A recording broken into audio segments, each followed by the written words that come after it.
NASCAR is about to crank up the volume and the horsepower, but will it be enough to reignite the passion of fans who've been tuning out? Starting in the 2026 season, NASCAR's Cup Series engines are getting a serious power boost, jumping from 670 horsepower to a roaring 750 horsepower.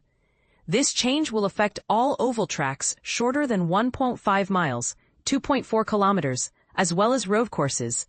The big question is, why now? And will it actually work? The driving force behind this decision is simple: to inject more excitement into races held on these smaller circuits. Since the introduction of the next-gen car in 2022, these tracks have seen a decline in compelling racing, a problem NASCAR hopes to address with this power increase. The next-gen car, while a success on the larger intermediate ovals, seems to have inadvertently created a less-than-thrilling experience on the shorter tracks. Think of it like this: the new car shines on the bigger stages, but struggles to put on a good show in the smaller venues. Steve O'Donnell, the president of NASCAR, dropped this news on Dale Earnhardt Jr.'s podcast. John Probst, NASCAR's director of racing product development, elaborated, stating that the decision came after extensive consultation with key stakeholders, including the fans themselves. And let's be honest, NASCAR's been feeling the heat as fewer and fewer viewers are tuning in. I would say, as with any other change we consider to the cars, we listen very closely to the fans. We listen to the drivers, Probst explained.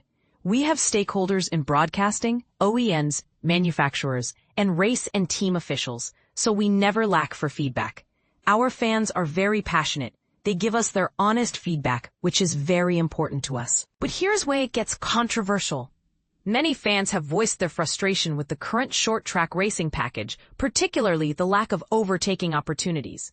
The next-gen car, with its heavy reliance on aerodynamic efficiency, appears to lack the raw power needed to compensate for the aerodynamic limitations on these tighter tracks.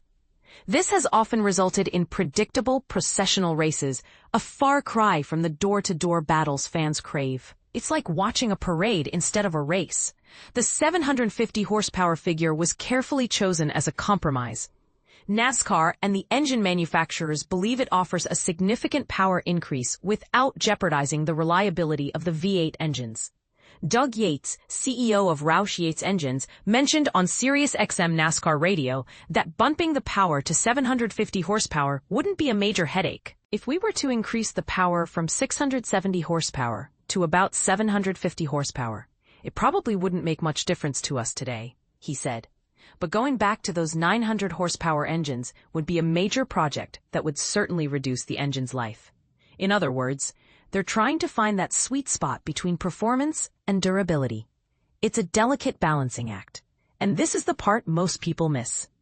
NASCAR isn't ruling out the possibility of expanding the 750 horsepower package to all tracks, with the exception of the superspeedways like Daytona, Talladega, and Atlanta, if the initial races on the smaller ovals and road courses prove successful.